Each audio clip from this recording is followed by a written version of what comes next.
Hola, ¿qué pasa, campeones? My name is Diego, and this is the spot for all of your Barça-related information. And well, culés, how you feeling today? If you're like me and suffering from a little bit of a Champions League hangover, let's call it, you've come to the right spot, okay? You've come to the right place where normally I take the time to talk to you guys to try to make sense of everything that happens, try to sit down and analyze it with a cool head. Today, I wasn't capable. Today, I wasn't capable of doing so. That is why I went out on a little journey to talk to two far more capable, far more respected, far more analytical and articulate, if you will, journalists who helped me make sense of everything that has been happening over these past 48 hours.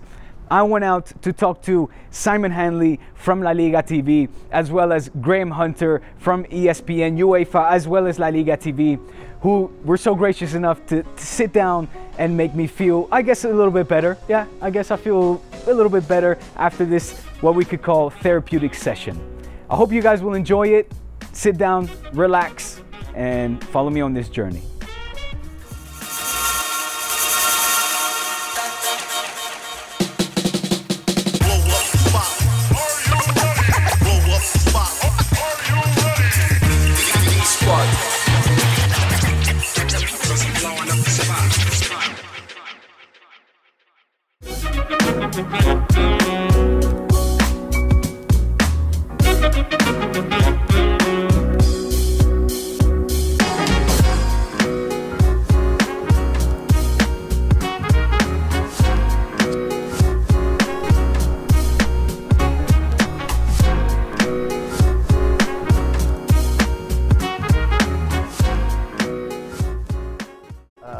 I think you have to judge him on the performance in La Liga. I think, and this is Graham Hunter's argument, that their obsession with being competitive in the Copa del Rey has caused problems for them in terms of stamina and fitness. I think it's an aging squad. I think there's an argument, and a good argument, that the squad doesn't have the depth it needs. It doesn't have the depth that Real Madrid's squad have, for example. But I think we have to judge Valverde on La Liga. La Liga's in the bag. Chance of the double. The Champions League, I think, for Barcelona is the icing on the cake, perhaps.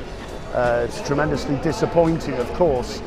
But I don't think what we saw the other day was a lack of attitude from the players. I think it was a lack of piernas. I think they're running out of gas. And I think that's the problem. I think we also have to look upstairs. We have to look at the planning.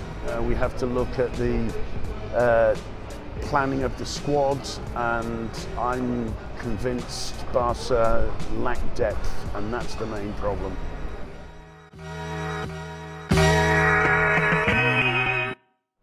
The players at the end of the day are responsible for the performances to a massive extent. And obviously at Barcelona there's a tremendous dependence on Leo Messi to get them through the tough times. But I think again it's that period, especially starting in December, when they're playing massively competitive knockout matches plus La Liga every weekend, and I just think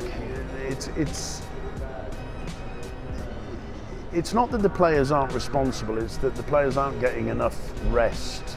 Compare the number of hours played by Leo Messi so far this season with hours played by Cristiano Ronaldo. And then you have to ask yourself, when do I want Messi to be at his best? When do I want Messi to be at 100%? It has to be playing in the quarter-final of the Champions League, for example. No?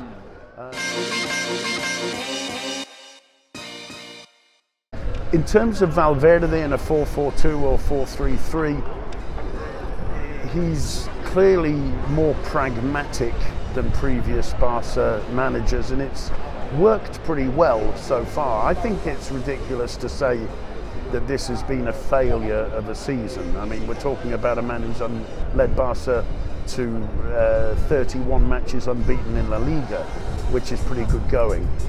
Would I have liked to see a 4-3-3 against Roma the other day with Dembélé on the right, bearing in mind you're going into the game having won 4-1 at home? Then yes, I think it was a good opportunity to try out somebody like Dembélé on the really big stage. I'm a little bit concerned about the fact that Yerry Mina hasn't appeared yet. What's he doing in the squad if we're not going to trust him with minutes on the big stage? I think there are a lot of questions there that when you add them all together, you end up with the conclusion that Barca are running out of gas at just the wrong time of the season, and it's not the first time it's happened. It's been a regular thing, as you point out, in previous seasons, this kind of stage of the campaign, this stage of the Champions League. So something's not working and something has to be resolved. What are the solutions? Well, I mean, if I knew, I would be making a lot more money as manager of Barca.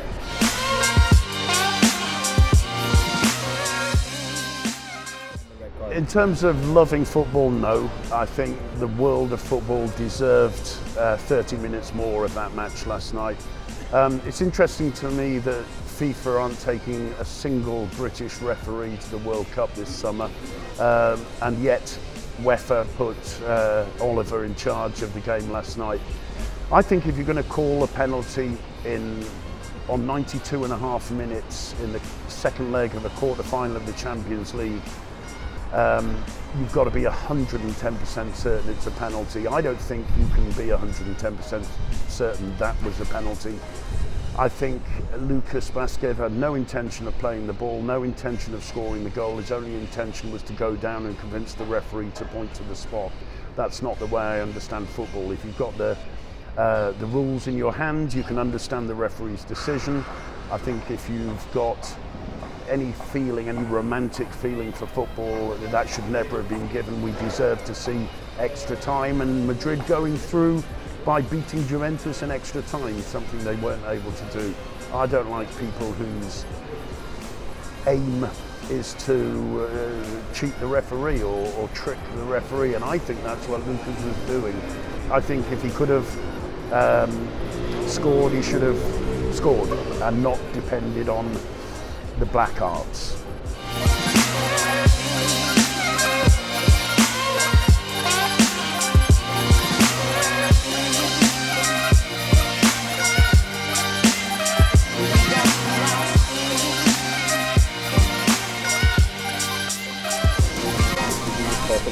Yeah, I'm going to talk about this level, and I'm probably going to swear.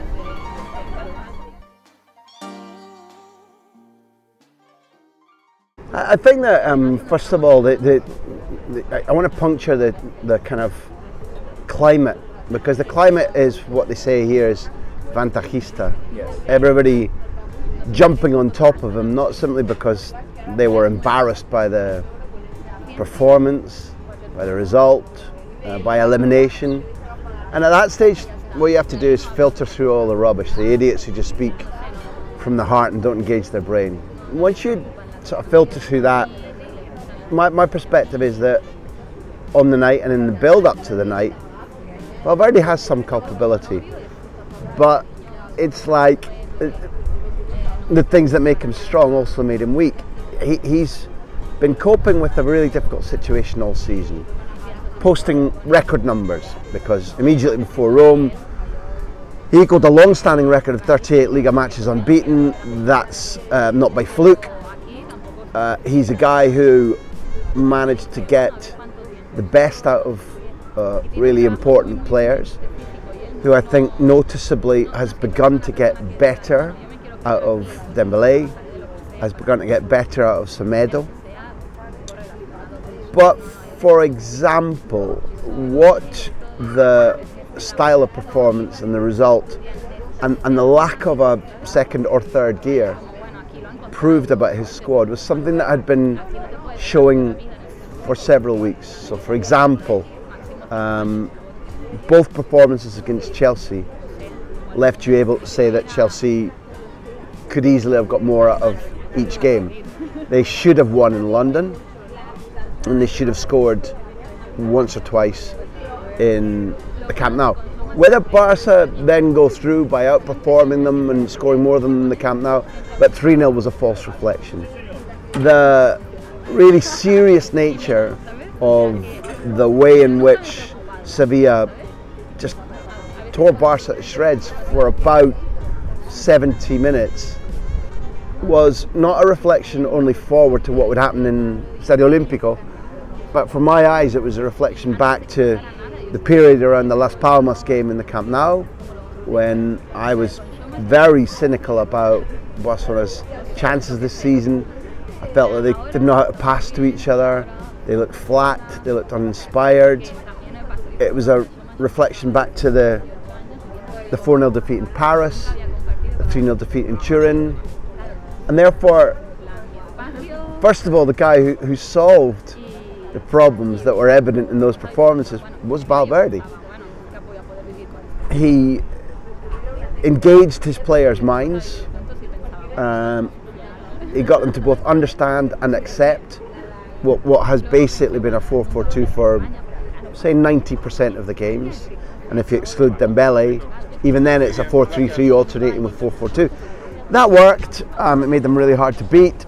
There weren't many culés, as they're called, hammering him after the Clásico in December, nor hammering him after the committed and hard-nosed way they got to the Spanish Cup final. But what had been showing Diego, I thought, for several weeks, was his over-reliance on the same 12 or 13 players. And I'd written, this is not me taking advantage, I'd written that he has a problem in not being willing to risk rotating his squad more. So I didn't know that the moment of paying the bill would be automatically in Roma. In fact, whether they lost or won, I thought they would score. I really thought that there would be enough, you might not like this, but enough of the Real Madrid in them to say, like, whatever's happening to us, we'll go through, one way or another. On the night, they didn't look anything like that. They merited being knocked out, not just beaten. It's very rare I've seen Busquets say anything like, the worst night of my footballing life. Iniesta saying, we failed.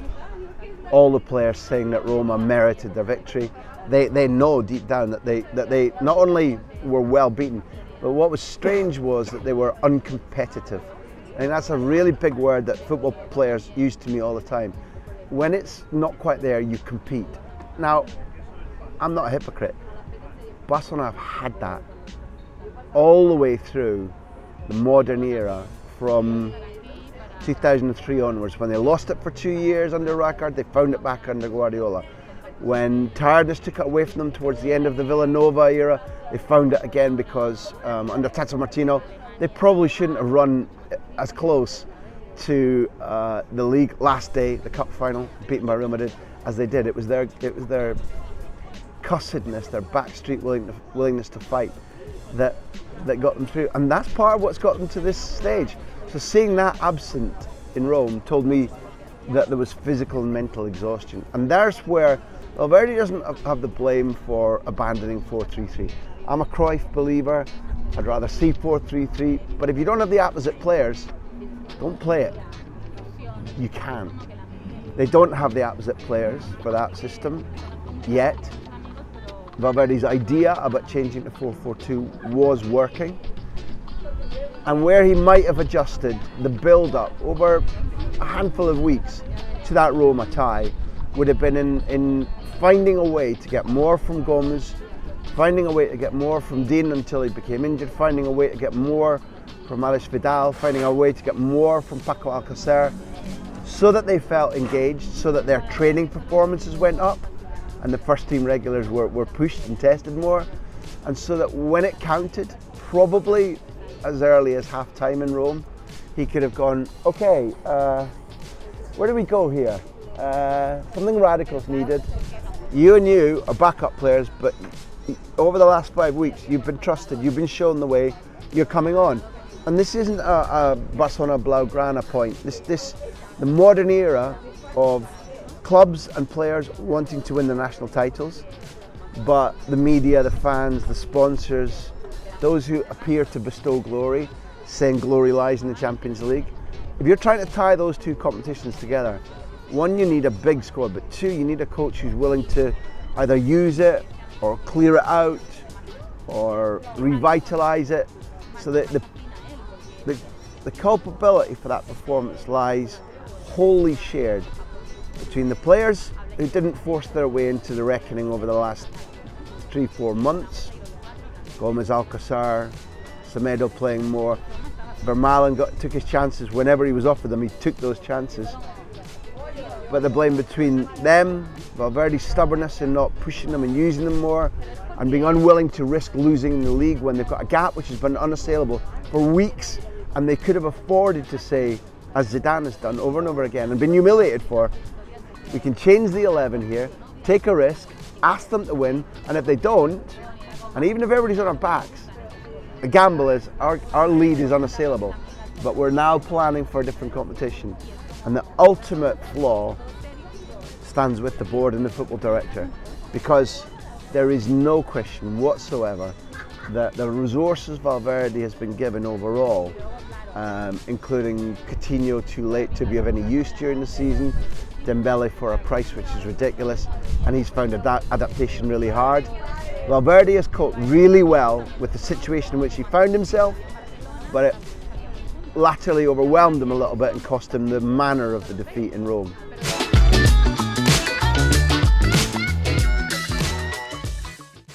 Listen, I don't want to be rude, but you know, I can't stand for that. This group of players have been extraordinary. Like your point about Valverde, they wouldn't have been in line to win a treble until, you know, Tuesday afternoon, had the group of players not been remorselessly hungry, hard-working, dedicated. They've been astonishing. To me, that group has punched above its weight. You know, when you lose an Abidal, a Dani Alves, a Carlos Puyol, a David Villa, a Xavi, et al., everybody knows that it won't be simple to replicate their quality. But to get guys who, whether they replicate their quality or not, have a similar hard-nosed winning attitude, that's been quite good. What's more, people like Messi, people like Rakitic, people like Busquets, people like Piqué, Alba have raised their game. They've almost soaked up more responsibility, more competitive aggression for the absence of those stalwart players of the era that you're talking about. So, you know, the players have been really, genuinely extraordinary. Where they've been betrayed is by the fact that, you know, to a large degree, since Txiki Begiristain left, and I exclude parcels of Zubizarreta's work. Parcels of Zubizarreta's work stand up, parcels don't. But when you had Begiristain in charge, and I'm not ascribing him Monchi-like genius, what you had at that club was a system whereby Cruyff was the godfather and he was involved.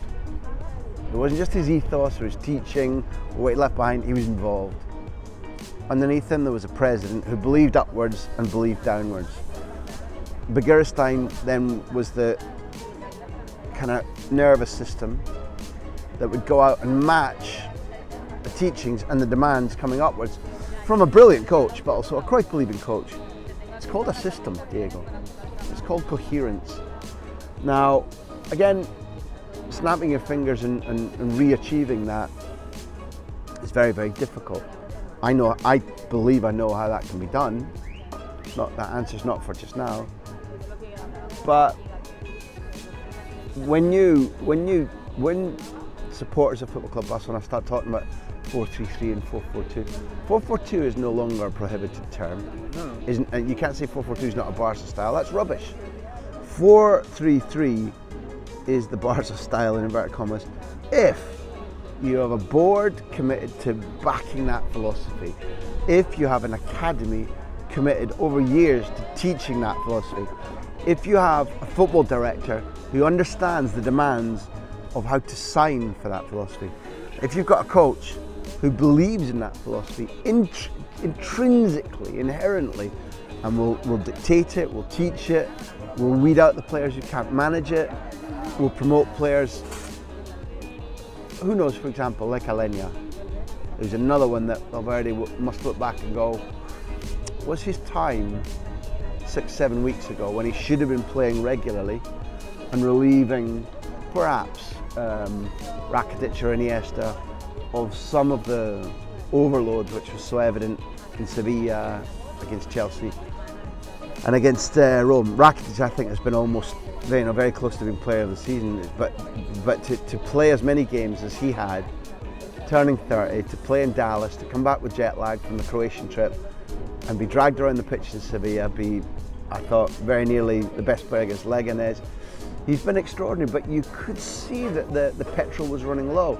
So the idea about 4-3-3, 4-4-2, for most people, are just bullshit phrases, unless they talk about context and a system and a club's philosophy. And right now, interesting though Bartomeu has been about his willingness to try and make friends with the Cruyff family and the Cruyff legacy, this is not a club anymore that says our philosophy of football pertains to Cruyff and Guardiola, and they're about big name buys, they're about marketing. And when you're like that, then the product you see on the football pitch is occasional. It's not philosophical.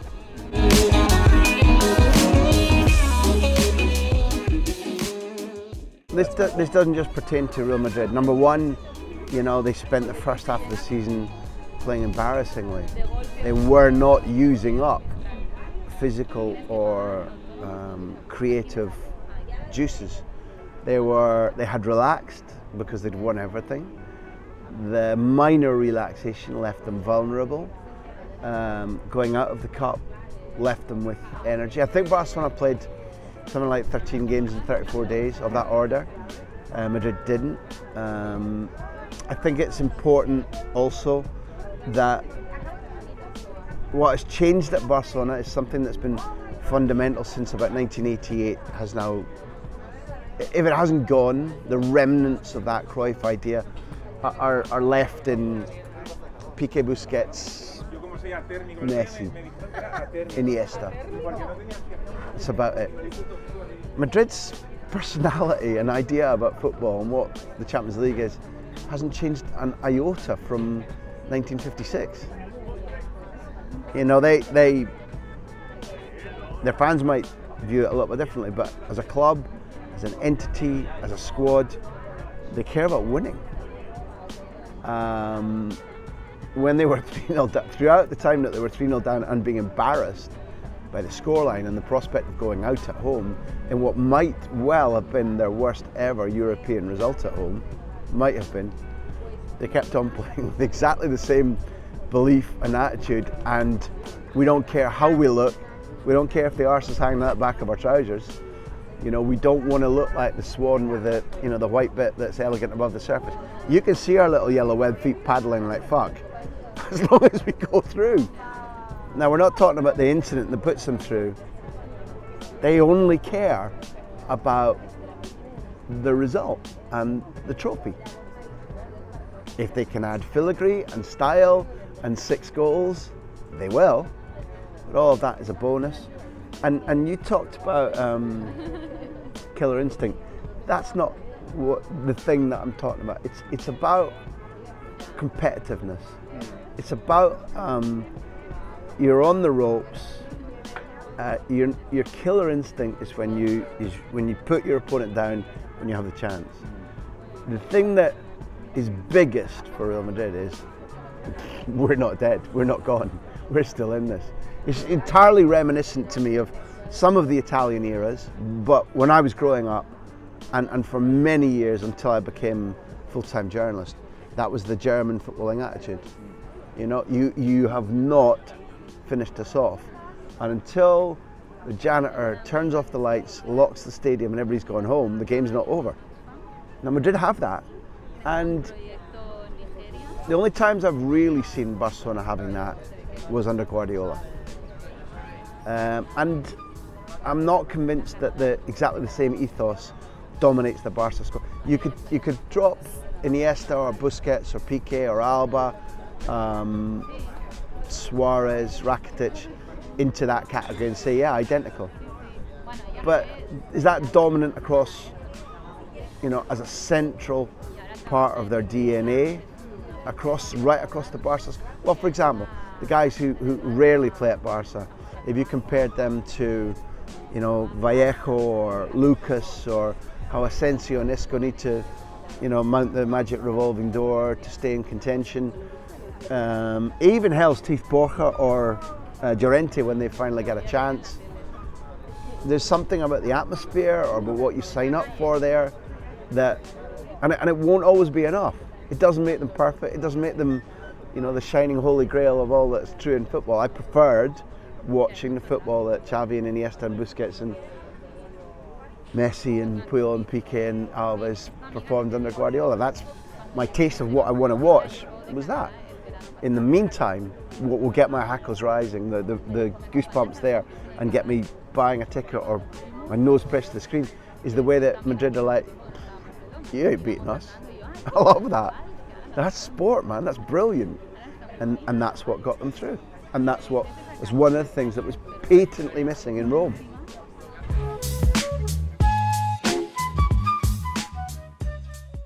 Well, okay, that's a slightly then in my interpretation in two counts. One, the laws say it's a penalty because the FIFA laws of the game talk about a foul is committed when a physical challenge takes place that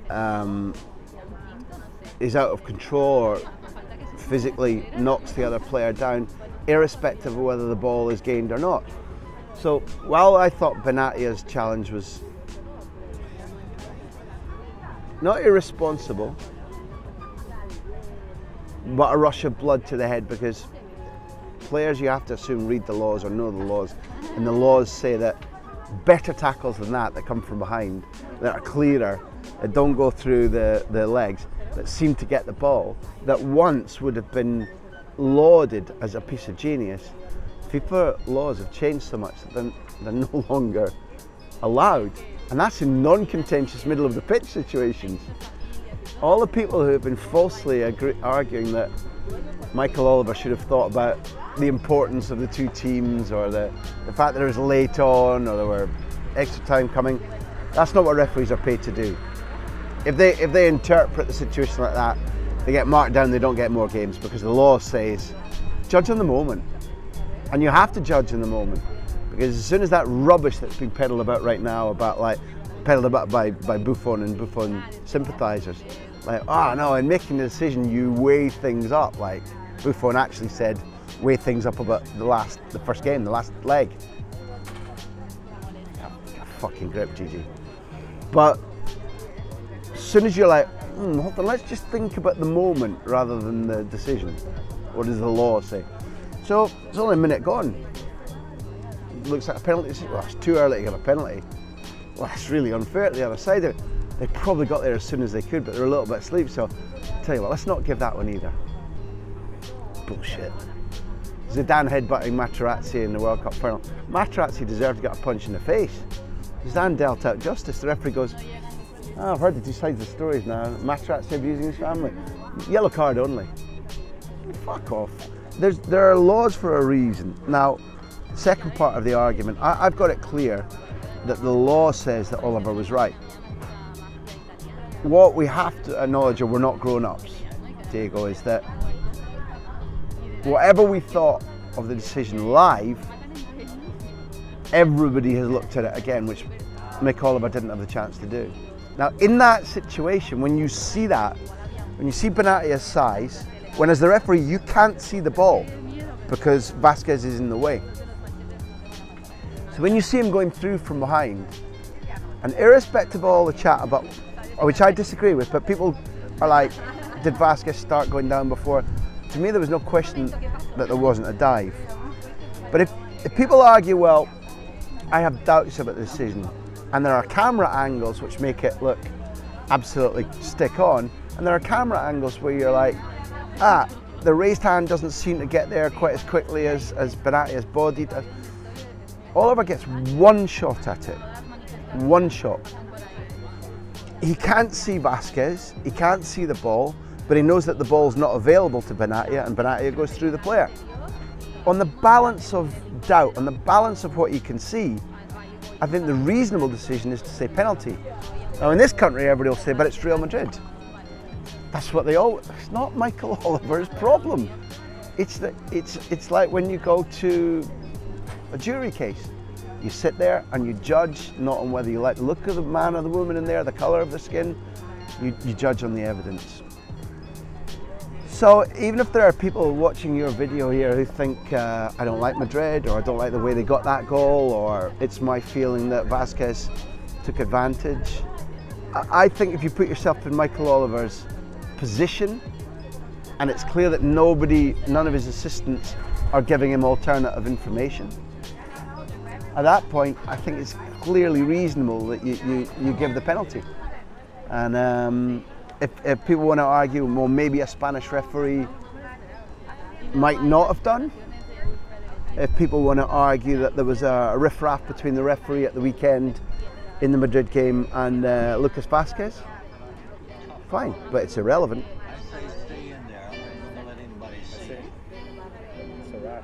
There's a bird in my heart that wants to get out, but I pour whiskey on him and inhale cigarette smoke.